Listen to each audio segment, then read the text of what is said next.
For a year now I've been keeping a colony of Myrmicaria ants, which my friend gave me. These guys turned out to be some of my most formidable ants, but the colony is not doing well. For some reason their numbers have decreased, the activity has diminished, so I decided to move them to an ant farm that would be easier to control. Today I will show you the relocation of my Myrmicaria Opaciventris to the tower ant farm that I've produced, and I will try to figure out why it's been so difficult to keep these ants at home.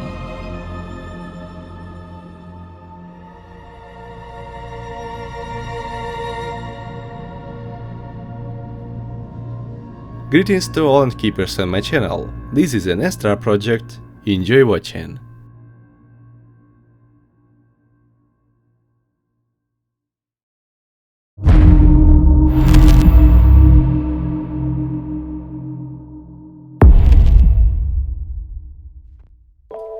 Let's visit that ancient ant farm that holds a whole history. In front of it are leaf cutters, but today's video is not about them, so I will remove the American friends for now.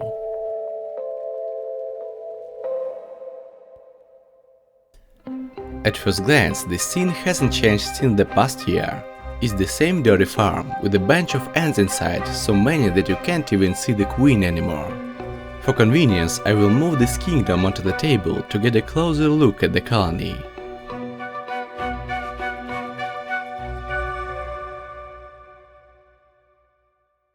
Miss the ant keeper sculptures?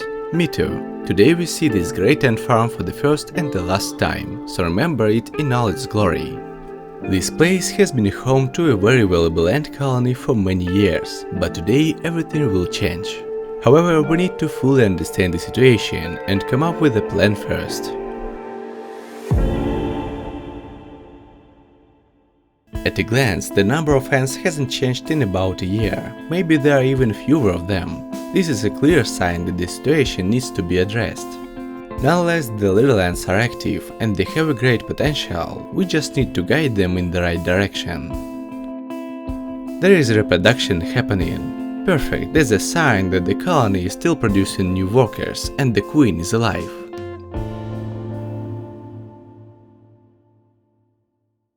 For now they are not foraging, they resemble peaceful messers calmly walking around the nest and tending to the larvae. Without a doubt, they hold a special place in my collection, but I don't like that Myrmicaria has slowed down. Otherwise, the colony seems to be doing quite well.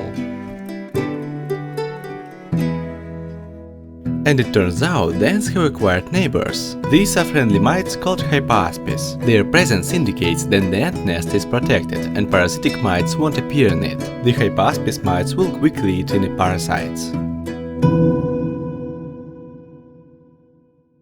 The ant farm. I designed it myself with a focus on maximum capacity and good visibility of the ants.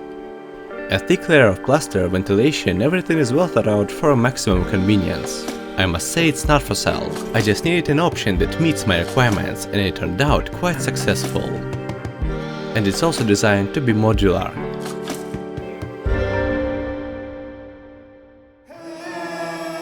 The time has come. There is no turning back, so let's begin. We moisten the new nest, and I mean really moisten it. There is plenty of plaster, so we need to pour a lot of water. The ant sense the upcoming changes, and I've stocked up the farm for months ahead.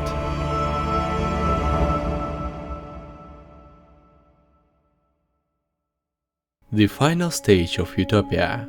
I'll prepare an imitation outro using a large picture frame and of course carefully coat everything with an anti-escape substance. Tubes are not an option, this way the ants will take a long time to removing and I don't have time for that. Moreover, Myrmicaria ants are persistent and can live on 2 farms, so I'll take more radical option. I dismantled the old nest. It was painful, I felt like a vandal destroying its historical value, but there was no other choice.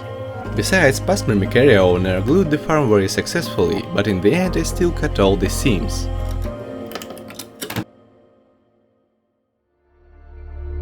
Eyes are afraid, but hands do the work.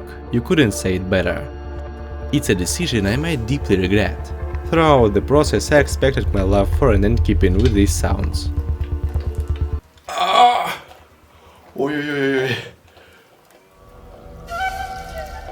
Yeah, I opened Pandora's box. Ants were everywhere. It was terrifying. But in doing so, I significantly shortened the relocation time. During the defense of the ant nest, Droptail ants transformed into the most vicious ants I've ever seen, and I genuinely worried that the outworld wouldn't contain them. In reality, there was a certain atmosphere to it. I can't explain it, but you can feel it for yourself.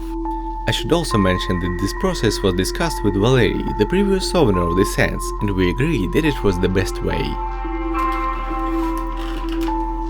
Now it's time to give the ants a little push towards their new home. Don't worry, all my actions are careful and despite her looks I'm confident in them.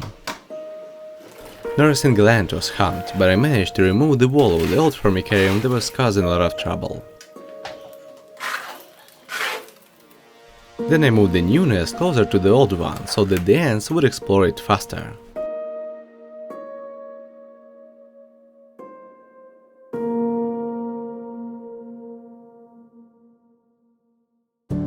The ants didn't lose their way and immediately understood what to do.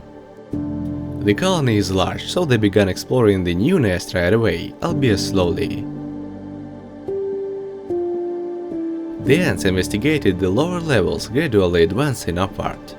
At this stage, they had already settled down and directed all their efforts towards finding a new home. But it was already late, so I went to sleep while the ants continued their migration. In the morning, I discovered a beautiful sight. All the ants were in the new home. They relocated remarkably quickly, and now the true size of the colony became apparent. But it's not all. Of course, there are persistent scouts running around the outworld. The four closed the entrances to the farm and removed it. It turns out there were still quite a few ants left in the old nest. Well, I'll have to manually transfer them. But for now, let's focus on the new farm and its new inhabitants. There are fewer ants than I expected, but still enough. The Myrmicarium still has some free space, which is good because the colony has the potential to grow. For some reason, the ants have gathered on the lower levels, but that's temporary. Most of the journey is complete, but it's not over yet. The outworld also needs an upgrade.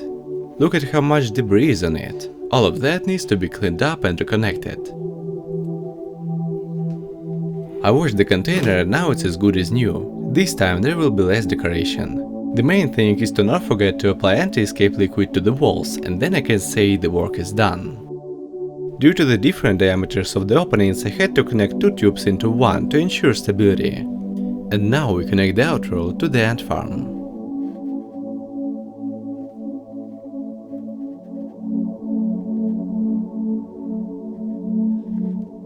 It's time to transfer the remaining workers to a new home. How can it be done? Well, first of all, near the old farm I placed a piece of bark from their outworld. It's a familiar object for the ants, and some of them managed to transfer onto this bark. And now for the fun part. I literally hand-carried the workers to the new outworld. Myrmicaria ants are aggressive, but I found a way to handle many of them at once. They simply cling to my hand and I flick them off. I do everything carefully, not even touching ants with my fingers, which is why this method works so well. The whole colony is together now. They have almost filled the entire farm. There are indeed a lot of them, and I hope their numbers will continue to grow. Observing calm Myrmicaria ants is like continuous meditation. It's hard to believe that not long ago these ants were biting my hands by the dozens, and now they are so calmly engaged in their activities. So why didn't they thrive in the old farm? Moreover, it seems like their population has decreased. Well, I have no idea. Valerie and I had numerous hypotheses, but we couldn't find the main reason. We determined that Myrmicaria ants dislike high humidity and warmth. Room temperature seems to be just right. Stealth also had questions about his Myrmicaria ants. There was a baby boom, and then they would seed and die. We can't identify the reasons, so I still have a lot to learn about these ants. It's going to be interesting. Otherwise, the ants are doing well. There is brood at all stages of development. The ants are active, and they try to limit their food as much as possible.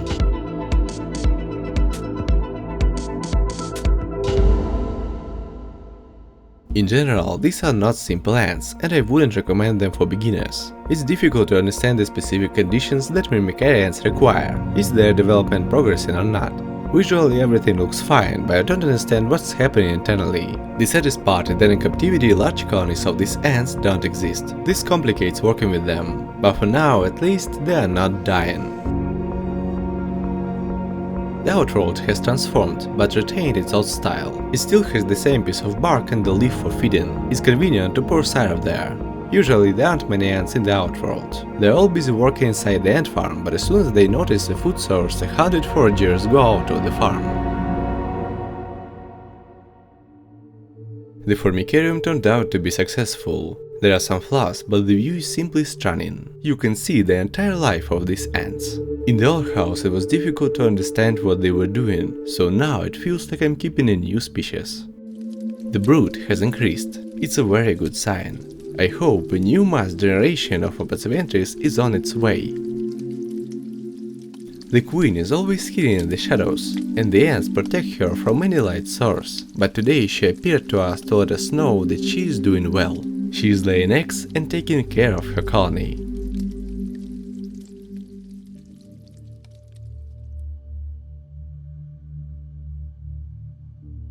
The ants have gone through many adventures. I think they deserve some rest in the darkness.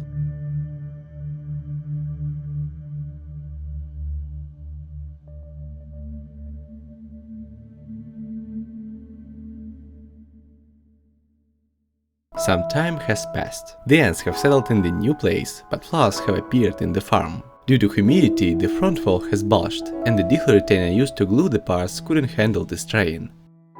Let's fix it. Here is the main rule of keeping. If tape doesn't help, use more tape. In short, I press the wall and secure it with the most reliable substance on the planet. It seems to be working. And now it's time to feed the ants. But first, let's clean up the outworld. There is a lot of trash again. For now I'm only removing large objects that are in the way, like leftover grasshopper remains. And then I can start feeding. I'm using mealworm larvae, of which I have plenty. The ants handle them easily, and these worms are quite nutritious. Gradually more worker ants arrive to help transport their prey to the nest. It's important to provide the ants with a varied diet, so I offer them everything I have, especially crickets.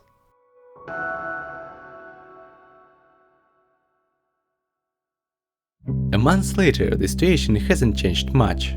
The ants have no more space to grow, and I don't have the opportunity to connect them a new nest yet. But in the next video about Myrmicaria we will definitely change that. There is plenty of brood, and it seems like they are growing. That's a relief. The most important thing is that they are not dying. By the way, Opaciventris has a very beautiful red color, which becomes even brighter under good lighting. Every other day I try to give them insects. The latest cricket wasn't lucky, and the ants quickly subdued it using their secret pine-scented technique. The hunting skills of these guys are truly impressive. I should give them a bigger outworld. I don't forget about the honey water. Previously I just gave them honey, but now I dilute it with water. There is no significant difference, it just became a habit. Some ants absorb the syrup better. Initially there are many ants in the outworld, but as time passes, their numbers increase. And with the help of trophallaxis, the sweetness spreads throughout the entire anthill.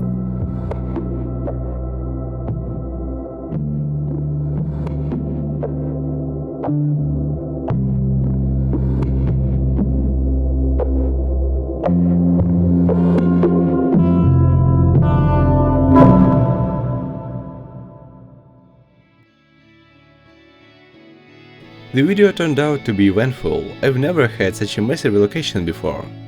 Thank you for watching. The channel is growing perfectly. Let's keep up the good work. By the way, I recommend checking out my Instagram page. The link is in the description. Also take a look at my other videos. There are many of them and they are interesting. The story of Myrmicaria continues. They live and evolve, and now it's time for us to say goodbye.